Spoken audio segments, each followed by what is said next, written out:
आज वो जजेस समझदार हो गए हैं, वो रिजाइन नहीं करेंगे और हमारे तरफ से हमें ये डिमांड नहीं करनी चाहिए कि आप 4 जजेस जो सामने आए हो मॉरल रीजंस के लिए रिजाइन करो, नहीं।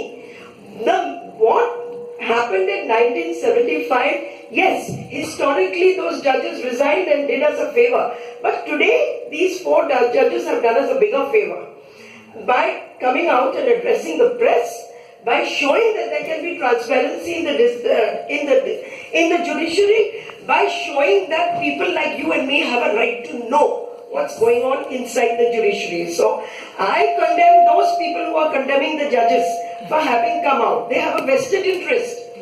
Now, कुछ 2-4 शब्द मैं अपने बाहर के बारे में भी कहना चाहूंगी। मैं ये कहूंगी, मैंने इतना तो कह दिया कि जब तक सरकार जुडिशरी को कोलैप्स नहीं करना चाहती है तब तक वो कोलैप्स नहीं होगी। यहाँ पे एक कोल्यूशन चल रहा है, लेकिन सवाल ये आता है हमारे सामने कि who will protect the independence of the judiciary? और मेरी समझ जो है वो है कि only the lawyers, only the bar associations have to stand up and raise their voice. They can protect the independence of the judiciary. It is not the government that can protect it, and they have certain limitations. They cannot protect themselves. But by coming out and addressing the press conference, they have ensured that they are protecting the independence of the judiciary. So, first and foremost, I would like all of you to support them and really clap for them. They deserve our full support. That's the first point that needs to be made. Now, you see, Justice B.H Patil ने तो कह ही दिया कि इसकी जांच तो होनी चाहिए, लेकिन ये जब जस्टिस लोया का देहांत हुआ उसी समय चीफ जस्टिस को सुमो मोटो इंक्वायरी करवानी चाहिए थी। क्यों नहीं हुई? On whom is the burden of bringing this issue to the court? The burden of bringing the issue to the court is not on the family. Let's be very clear about it. A crime is a crime against society if there is such a crime. आज हम ये नहीं कहते कि he was murdered. I'm not saying that. लेकिन मैं इसके बारे में भी थोड़ा इतिहास देना चाहूंगी. Yes, I was representing the CBI in the investigation into the Sohrabuddin case. I was very much there, and I have seen all the evidence. Unless I was convinced that there was a case, I would not have been able to argue in court with passion. And I can tell you that so long as I was there, not a single police officer got bail. Patil came to court on a stretcher accompanied by his astrologer to the magistrate's court. There are photographs, you can see those photographs. I went to the magistrate's court in Ahmedabad and I appeared to oppose his bail, and bail was not given to him. He came in an ambulance, he went back in an ambulance. Vanzara's bail I opposed, Vanzara was not given bail. The matter came to the Supreme Court. I think it was somebody asking for bail in Ishrat Jahan's case. I mean, he did not get bail because I did my duty. And today I'm being told, oh, who are you? You are a stooge of the UPA. I reject that allegation. I did my duty, and I'm doing my duty today by coming here and standing and talking to you about this case. So back to the issue, जो आपने issue raise किया है, ये क्या? जैसे मैंने कहा, जैसे इटली में माफिया जजेस को मार देती थी, वो ही समाना यहाँ चल रहा है. So let's be clear what's going on. If one judge can be killed, more than one can be killed. There's no doubt about it. आपने हिरेन पांडे के बारे में याद दिला दिया. आज तक हमें पता नहीं है उसको किसने मर्डर किया. So I had occasion once to tell the Supreme Court judge hearing the bail application, what are you trusting the state for? A state which cannot protect its own home minister, are they going to protect us? Why will they protect us? If they can't protect their own home minister, who killed Hiren Pandey? Tell me, give me an answer. They were speechless, and that particular judge had to reject the bail application when I made that comment. But coming back to Justice Loya, as I said, first and foremost, it should have been, ought to have been, a suo motu inquiry. Now, I don't want to address the question who should do the investigation. I can only say whether it's High Court or whether it's Supreme Court. I can only say it has to be a totally impartial, independent investigation. There's a big question mark in front of us. Who is independent? Who is going to conduct this inquiry? So, right from the beginning, when we've been demanding CBI inquiries, this question has been posed to me. It was just saying, Vyapam scam. Vyapam scam, when we filed a petition, the demand was CBI inquiry. उस समय लोगों ने साफ मेरे से ये सवाल पूछा, आप तो कह रही है CBI inquiry चाहिए, लेकिन आपको क्या confidence है कि CBI impartial है? मैं सिर्फ इतना कहना चाहूंगी कि मुझे लगता है ये सही है या झूठ है मुझे पता नहीं, लेकिन सीबीआई के अंदर भी डिविजन्स हैं and we should try and widen those divisions within the CPI. I don't think we can even see the CBI as a monolith. There are people within the CBI who are keen to do their duty, who want to do their duty. They are being prevented from doing their duty. And our job is to seek out those people and encourage them to do their duty. I know, even in this very case, when I say this case, I'm not talking about Loya's case, I'm talking about the medical scam case. Even in that case, there were people who wanted. Don't forget an FIR has been lodged in the medical scam case. Let us not forget it. We are forgetting that.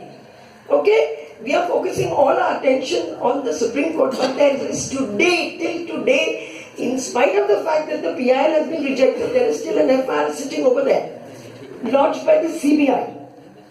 And a PE, preliminary investigation, is going on. One judge of the High Court was arrested. A couple of crores of rupees were found from his custody. Two other High Court judges are still under the CBI scanner. And who knows where this will end. Whether it will end at the doorstep of the Chief Justice, I'm not willing to say. Because I have not seen the evidence. I do not believe as a lawyer that I can talk without evidence. But I think that we can't afford to be short-sighted, nor can we afford to forget who is the main culprit and the main player in this game. And this is the reason why I went. People have criticized me. Why did you go for the press conference? Is there a kanun in this country that only the press can go for a press conference? Isn't it open house? Isn't anyone welcome to walk into a press conference? I knew that this was a moment in history similar to the moment of the emergency. It was a moment in history similar to the moment when judges resigned. I could see no difference between judges resigning and judges coming and addressing the step. If anything, it was one step further. So I said to myself, I want to be part of this moment of history. I want to go and see for myself what's happening over there. Like an ordinary person, I went to see what's going on over there. Nothing more, nothing less. There was nothing sinister about it. Now it's being said, I went because I was part of the UPA. So I can only tell you that the evidence in the Surabuddin, and have you ever heard of a situation in which a witness to an abduction also gets murdered, Prajapati? He gets murdered. He gets murdered. Why? Because he's not then able to come and give evidence that he was eyewitness to the abduction of Surabuddin and Kausalvi was murdered. And we are all quiet. We are all sitting here, carrying on merrily, as if nothing happened. And then we all know the history. You have already told us one judge was transferred against the others. Now, comes the question, why are we opposing this petition to be placed before Arun Mishra? Why? Okay, I want to read out to you. I had appeared in the Sanjeev Bhatt case. What the allegations are, all of you know what the allegations were over there. Now, it came out in the evidence that Mr. Gurumurthy, okay, he's an RSS leader, okay. He was drafting the affidavits of the state of Gujarat. And I took strong objection to this. This same Arun Mishra, I'm going to read out his judgment. This is what he says. Objection has been taken, etc. by Mr. Singh that Gurumurthy has interfered with the administration of justice. Quote, this is from him. These are knowledgeable incumbents. What is an incumbent? An incumbent has to have an office. What office does Gurumurthy have in the administration of justice? We don't know. These are knowledgeable incumbents who can always be consulted and their opinions obtained. So, while the state is filing an affidavit saying that the accused should be prosecuted, they have a right to consult the RSS. In black and white. Please read it. It's at page 44. And the same was shown to the said gentleman for his opinion. So the state of Gujarat drafts an affidavit and shows it to Guru Murthy for his opinion. He gives his opinion and his opinion is incorporated in the affidavit. And Justice Arun Mishra sees nothing wrong with this. Okay.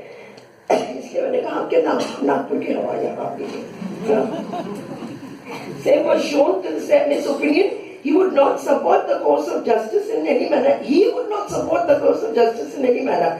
When certain pleading is to be filed in court, there is, listen to this carefully.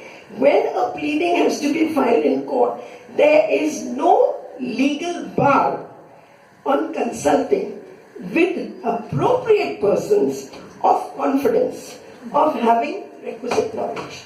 I rest my case. If Justice Arun Mishra thinks that Guru Murthy is quote-unquote an appropriate person, who should be consulted in the matter of taking decisions what to file and not to be filed in court? How can we have confidence in him that he will hear this case in an impartial manner? So there are good reasons. I agree, one should not ask for the recusal of a judge without reason. I fully agree. I agree that we have no right to choose our judge.